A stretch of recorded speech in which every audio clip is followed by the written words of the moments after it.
अस्सलाम वालेकुम नाज़रीन, पॉलिटिक्स बॉक्स में खुश आमदीद।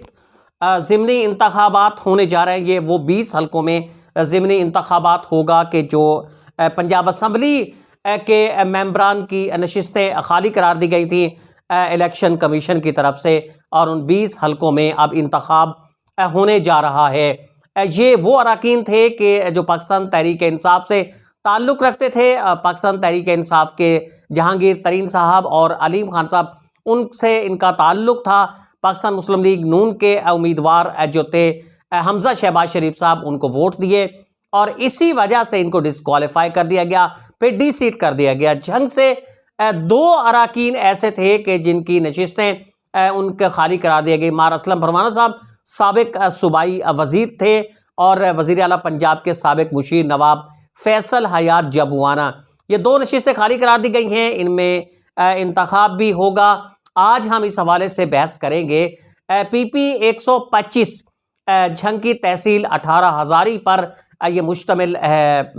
ये हल्का है जहाँ से नवाब फैसल हयात जबुआना आज़ाद हैसियत से मुंतखब हुए थे, और बाद में उन्होंने पाकिस्तान तहरीक इंसाफ में शमूलियत इख्तियार कर ली। मौजूदा बहरान में वो पाकिस्तान तहरीक इंसाफ के खिलाफ खड़े दिखाई दिए, और इसी वजह से वो डी सीट हुए जहाँ इंतखाब होने जा रहा है। नवाब साहब ने ये नशिस्त गैर मामूली मार्जिन से जीती थी। 15 से 15,000 के करीब तकरीबन उनके वोट थे जिनसे उन्होंने ये नशिस्त हासिल की थी।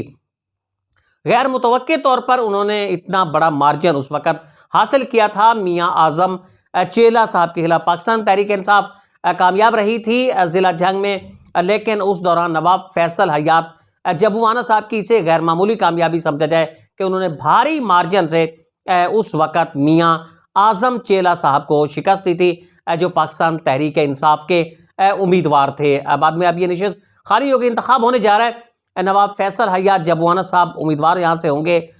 मियाँ आज़म चेला साहब यहाँ से उम्मीदवार होंगे।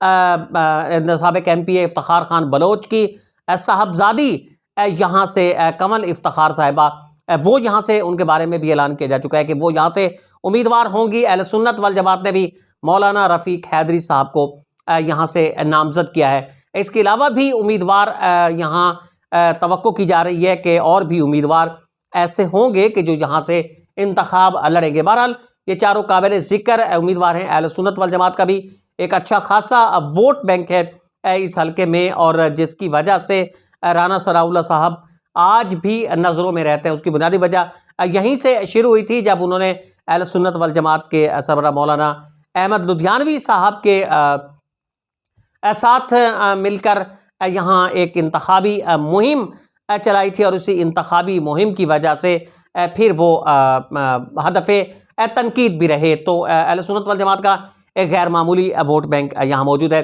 नवाब फैसल हयात जबुआना, जिन्होंने भारी मार्जिन से पिछली बार ये इंतखाब जीता था, इब्तदा में उनसे बहुत सारे शिकवे भी थे यहाँ के लोगों के कि वो यहाँ टाइम कम देते हैं, उनके तरक्याती मंसूबे भी नहीं थे, और उनके तरक्याती मंसूबे में एक बुनियादी वजह शायद ये भी थी कि साहबजादा महबूब सुल्तान साहब गैर मामूली असर रसूख उस वक़्त रखते थे, और नवाब फैसल हयात जबुआना मुशीर होते हुए भी बेबस थे। उनके तरक्याती काम ज़्यादा ना हो सके, लेकिन जो ही हुकूमत पाकिस्तान तहरीक इंसाफ की डिज़ोल्व हुई है, ख़त्म हुई है, तो उसके बाद नवाब साहब की जो तरक्याती मंसूबे हैं उनमें भी एकदम से तेज़ी देखने में आ रही है, जो इस वक्त भी जारी है।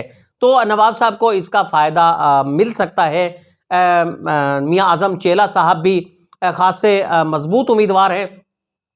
मियाँ आज़म चेला साहब ने भी खासी मेहनत इस दौरान की है। चेला ग्रुप ने साहबजादा महबूब सुल्तान के फंड्स के ज़रिए काफ़ी कोशिश की है। काफ़ी लोग उनके साथ इस दौरान में शामिल भी हुए हैं। मौलाना रफ़ीक हैदरी साहब भी एक अच्छा वोट बैंक यहाँ रखते हैं, वोट बैंक उनका यहाँ मिलेगा।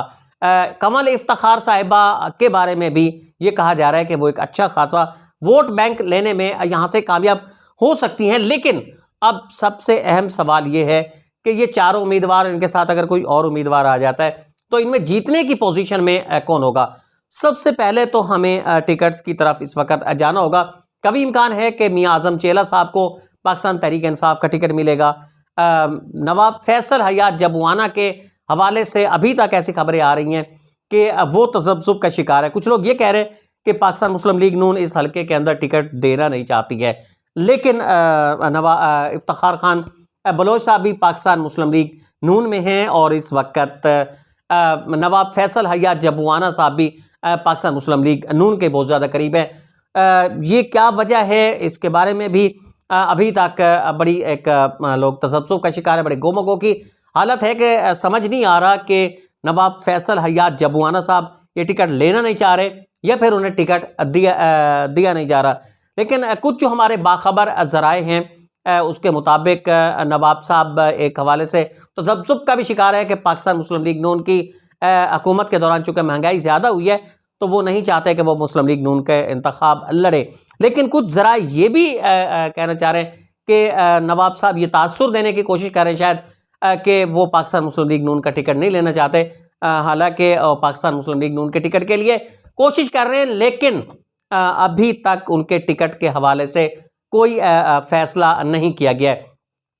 अगर टिकट का फैसला नहीं होता, इफ्तिखार खान बलोच साहब की साहबजादी कमल इफ्तिखार साहिबा और नवाब फैसल हयात जबुआना साहब इनको टिकट नहीं मिलता तो ये दोनों लाजमी तौर पर आज़ाद उम्मीदवार होंगे। पाकिस्तान तहरीक इंसाफ के मियाँ आज़म साहब होंगे और पाकिस्तान राहे हक पार्टी के मौलाना रफ़ीक हैदरी, इनके अलावा भी और उम्मीदवार जैसे सामने आएंगे जब नॉमिनेशन पेपर्स फाइल होंगे तो उनके हवाले से भी पता चल जाएगा। लेकिन इस वक्त जो बज़ाहिर सूरत हाल दिखाई दे रही है वो पाकिस्तान तहरीक इंसाफ के मियाँ आज़म चेला और नवाब फैसल हयात जबुआना साहब में कांटे का मुकाबला होगा। लेकिन अब एक कांटे के मुकाबले में मौलाना रफ़ीक हैदरी साहब का जो किरदार है वो भी बड़ा अहम होने जा रहा है। तकरीबन 10 से 12 हज़ार वोट जो है वो तवक्को की जा रही है कि मौलाना रफ़ीक हैदरी साहब इतना वोट ले सकते हैं। अब ये 12,000 वोट किसका जाएगा? ये वोट कभी नवाब फैसल हयात जबुआना साहब को भी जाता रहा है और ये मियाँ आज़म चेला साहब को भी जाता रहा है। लेकिन बहरहाल ये कहा जाता है कि इस वोट का जो काफ़ी झुकाव है उसका अक्सरियती जो झुकाव होता है वो नवाब फैसल हयात जबुआना साहब की तरफ होता है। उसकी बुनियादी वजह है कि पाकिस्तान राहे हक पार्टी का जो ज़्यादातर वोट है वो रोडू सुल्तान की तरफ है। रोडू सुल्तान से 18 हज़ारी के दरमियान जो इलाके हैं वहाँ ये निस्बतन वोट ज़्यादा होता है। इस वोट का झुकाव नवाब फैसल हयात साहब की तरफ होता है। अगर ये वोट नवाब फैसल हयात साहब का झुकाव कर जाता है मौलाना रफ़ीक हैदरी साहब की तरफ तो ये उनके लिए नाकाबिल तलाफ़ी नुकसान होगा, क्योंकि अक्सर जो देखा गया है कि पोलिंग स्टेशंस वो जीते हैं नवाब साहब वो रोडू सुल्तान की तरफ से उनके मार्जिन जो है वो ज़्यादा होता है। तो ये मार्जिन अगर इस पर असरअंदाज हो गए मौलाना रफ़ीक हैदरी तो ये नवाब साहब के लिए कोई अच्छी खबर नहीं होगी। दूसरी तरफ जहाँ चेला साहिबान जिस हलके में उनकी रिहाइश है या उससे आगे जहाँ तक ये हलका जाता है वहाँ की सूरत हाल क्या होगी ये पार्ट 2 में देखिएगा।